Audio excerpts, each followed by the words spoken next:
Akashvani Imphal ngangbam nganthoi पाव पाजरी अहानबदा मरुओइबा पाव इम्फाल जिरीबाम लंबीगी नुंग दोलांदा नुंग किंथरकपदगी लंबी फाउनदना लेरंबदु असी अंगनबदगी truck कया मफमदु फाउदुना इम्फाल लोमदा थोरकपा हौरे मिजोराम पुलिसना लुपा कोटी 2,94 रोंगी ममल ओइगदबा हेरोइन फारे केंद्रगी वीमेन एंड चाइल्ड डेवलपमेंट मंत्री अन्नपूर्णा देवीना ngasi न्यू दिल्लीदा जातिगी ओइबा कैंपेन बाल विवाह मुक्त भारत हौदोकलगनी अमसुंग हिंदू सिंह अमसुंग मसिंग यामजदबा कांगलु खुदिंगमकपु असोय अंगाम थोकहंदनबा भारतना बांग्लादेश ऑथोरिटीज तकसिनख्रे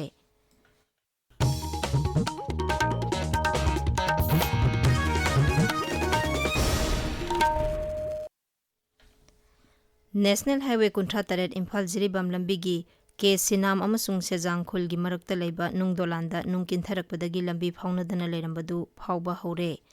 पंदुना लेरंबा ट्रक कया मफमदु फाउदुना चटनबा हौख्रे अखोइगी नोने पाउमिन high ngasi ayuk pung 3 makhai adwaida panduna leramba pochai thana yawba gari sama yankhairom hena nungdolan mapalan thoktuna imphalomda thokre haujik jiri dagi imphalomda thorakhiba barak mapan kambirol da palamba gari humbudra amasung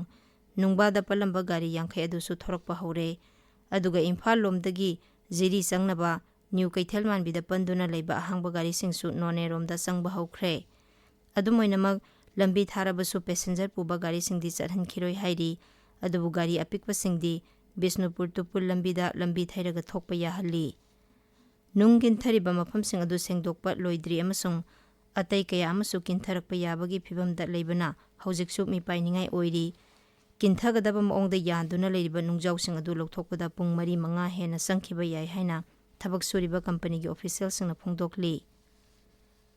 Manipur Tampaki Zilla Singda Leriba Awang Thaki Maitam Phamsang Sing Yauna School College Pumnamak Makhatana Suti Thadokre Anobo Hukuma Mathoktriba Phawba Suti Thakigani Amaromda Tampaki Zilla Mangada ngasisu ayuk pung 5 dagi numiyungba pung 12 phawba curfew kum thoki internet ki athingba su leiri Bahujan Sahitya Academy National Committee of India na Manipur gi oina 2013 gi BSA National Award Fangadaba Singi Minglaw Thokle Madugi Manungda Lifetime Achievement Award ta miyoi mari Sahitya Ratna National Award ta miyoi 5 Kala Ratna da National Award ama amasung Seva Ratna National Award ta miyoi 2 yauri manasing asi December 15 da New Delhi da yanthokani Mizoram Police na heroin ni singnaba powder kilogram 9 rom phagatle social media da thagat pawarolamada Mizoram Police na hai Raija du da drug ki mayokta sangsiliba khongjanggi saruk ama oina Mizoram Police ki CID Special Branch na ngarang Aizol gi Chiuba Hills dagi sapon cap satruk humphumari da hablamba heroin powder kilogram 9 gram 59 ayuk angan bada phagat pangam khibani lupa koti 2,94,000 mari rongi mamal oigadaba potlam aduga mari leinana Samphai jila da leiba miyoi ahum su phagat pangam le masi Mizoram da khwaidagi yamna heroin phagat pa case ni Samphai da lakpa gari ani khambada tongan ba carton boxing da hablamba surup sing marakta drug adu purambani drug sing adu V cigarette carton 530 amasung Win cigarette carton 585 gi marakta lotuna purambani faraba polam sing amasung miyoi sing adu special narcotic police station da case ama register tawre kunmanga suba hornbill festival gi mangoina na Nagaland gi Mukhyamantri Naiphyuriyo na kisama da tongan ba khudong chaba sing leigadaba mafam sing hangdokre thauramda da wangangbada Mukhyamantri na hai haujikti Hornbill Festival asi antarjati gi thauram amon thorakpadagi malem gi lam koiba miyo kya mafam asida pungning sing silakli nauna piriba khudong chaba sing asina malem gi mafam kya dagi lakpa miyo singda kumai asigi top mahaw ama phanghalagani haina thajaba phangdokhi Masi amatang panba samugandagi damak maming chalaba Assamgi Kaziranga National Park ta ngasidagi haugadoriba 32 suba International Tourism Mart makhal makhagi jagoi isai lalolitik amasung hausagi phajaba kaya uthokadauri masi thasi 18 phawba sathagani Kendragi Tourism Mantraloina flagship thauram ama oina siliba Tourism Mart asina atai mafamga manadana awangnong polamdamda leiriba tourism gi masak mathum sing mapung oina utkani Thauram asida awang nungpuk lamdamgi raija 9 maktagi entrepreneur सरकारगी एजेंसीसिंग अमसुंग टूरिज्मदा थवाई यावबसिंग पुनगदौरी। बांग्लादेश अमसुंग म्यांमारदा तंगदु लेतादबा फिभम लेबना भारत पीबा सैथेंग हाइबसिदा खननैनबगी थौरम अमा IIM शिलोंगी APJ Abdul Kalam centre for policy research ना Shankardev education and research foundation का खुसमनदुना पांगथोखरे। खननैनबदुदा ईस्टर्न कमांड की हानगी general officer commanding lieutenant general Rana Pratap कालिताना भारत के युमलो नरीब लेबाक सिंह हौजिक चरांगनबा अमसुंग तंगदु लेतादबा फिभम लेरिबा सिना पिरकपा अरुबा सैथेंग सिंगी मतांगदा वांगांखी। अवांग नोंपोक लमदमगी टॉप टॉपा जियोग्राफिकल की ओइबा फिभम कुपना खनखी। लमदम असी लेबाक मंगागा सादा मरफुदरा मापन ngमखै परिंग समनबनी। मिफम अदुदा India Myanmar Thailand trilateral highway गुंबना लंबी थोंग समनहनबा हेंगरहनबदगी पिरकदबा खुनाय अमसुंग सेल थुंगी खुदोंचाबसिंगी मतांगदा सुकुपना खनखी। ताबिरिबा पावसे आकाशवाणी इम्फालदगिनी।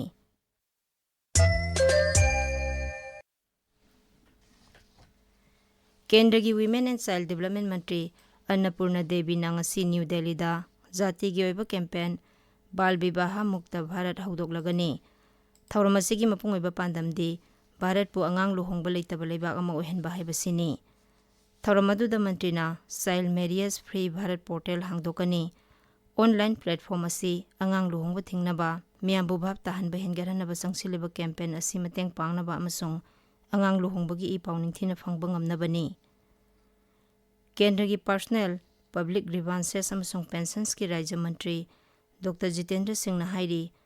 पेंशनर सिंह अमदी अहल ओरिबा मियोइसिंगीदमक खुदोंचानबा हौदोखिबा डिजिटल लाइफ सर्टिफिकेट DLC ना कोनसिनबा मी मसिंग हौजिक चथरिबा DLC 30 कैंपेन असिदा कोटी अमा हेले। डॉक्टर जितेंद्र हाई कैंपेन असिना अहल ओरिबा मियोइसिंगबु हिंगबा लाइहनबदा यामना कुइना चनबा यारगनी अमसुंग प्रधानमंत्री नरेंद्र मोदी ना हंदकता संदोखिबा महाकी मन की बात फोंदोखिबा वाखलोन अदुगा चुनना थबक पांगथोकपा ngamlagani। DLC कैंपेन 30 असी थासिगी अमदा भारत की शहर चनिपान हौदोखिबनी। थासिगी अमदगी कुनमंगा फावबदा लेबाक सिनबा थुंगबदा मसिगी कैंपेन 15,500 हेना पांगथोखरे। हिंदू सिंह अमसुंग मसिंग यामजदबा कांगलुप खुदिंगमकपु असोय अंगाम थोकहंदनबा भारतना बांग्लादेश ऑथोरिटीज दा तक्सिनख्रे। मदुगी मनुंगदा शांति ओइना मियाम पुनबा अमसुंग मखोइना फोंदोकनिंगबा वाफम निंगतमना फोंदोकपा याबगी हक यावरी। वारोल अमदा मपान थौरम मंत्रालयन हाई बांग्लादेश सम्मिलित सनातन जागरण की मचिन चटपा मिसक जोते चिन्मोय कृष्णदास पु फाखिबा अमसुंग जमीन पियु याद्रिबा दुदा कन नुंगनांगबा पोई। सेरोल अदुना हाई बांग्लादेश तक काहेनबा थबक तौबा मियोइसिंगना हिंदू सिंह अमसुंग अतै मसिंग यामजदबा कांगलुपसिंगदा हंजिन हंजिन खुद थारकलबा मतुंगदा थौदो अदु थोखिबनी।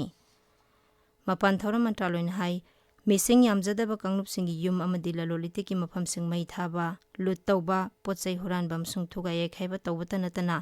लाइसंगसिंग अमसुंग लाइसिंग मांगथोकपगी थवंग क्या सथखिबगी केससिंग लेरे।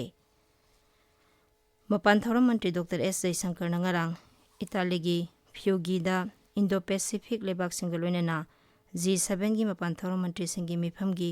आउटरीच सेशन द सरुक याखी। मंत्री नहाई भारत पैसिफिक लमदम असी नौना पुनसिनरकपा अमसुंग पुनः थबक तौमिनरकपा अमदी पुकनिंग लेतादबा यावना हिरम क्यादा चाउना अवनबा थेंगनरे। राष्ट्रपति द्रौपदी मुर्मू ngasiदगी नुमित मरिनी की खोंगचता तमिलनाडु दा चटकदौरी। राष्ट्रपति नंगसी वेलिंगटन दा डिफेंस सर्विसेस स्टाफ कॉलेज की फैकल्टी अमसुंग स्टूडेंट्स ऑफिसर सिंह दा वा nganggani। हयेंग राष्ट्रपति न राजभवन दा नीलगिरी जिला की ट्राइबल नुपी सेल्फ हेल्प ग्रुप सिंगी मेंबर सिंह अमसुंग ट्राइबल सिंगी सकनाइरबा लुचिंगबा सिंग वारी सानगनी। इराय नुमित राष्ट्रपति ना तिरुवारूर दा सेंट्रल यूनिवर्सिटी ऑफ तमिलनाडु की कन्वोकेशन दा सरुक यागनी। अरोइबदा मरोइबा पाव अमुक हना इम्फाल जिरिबाम लंबी की नुंग दोलांदा नुंग किंथरकपदगी लंबी फाउनदना लेरंबदु ngasi anganbadagi ट्रक कया मफमदु फाउदुना इम्फालोमदा थोरकपा हौरे। मिजोराम पुलिस ना लुपा कोटी 2 लाख 94 रोंगी ममल ओइगदबा हेरोइन फारे। केंद्र की वीमेन एंड चाइल्ड डेवलपमेंट मंत्री अन्नपूर्णा देवी ना ngasi न्यू दिल्ली दा जाति के ओइबा कैंपेन बाल विवाह मुक्त भारत हौदोकलगनी अमसुंग हिंदू सिंह अमसुंग मसिंग यामजदबा कांगलु खुदिंगमक पोसोयंगाम थोखंदनबा भारत ना बांग्लादेश ऑथोरिटीज दा तक्सिनख्रे। पाउलोइजरे।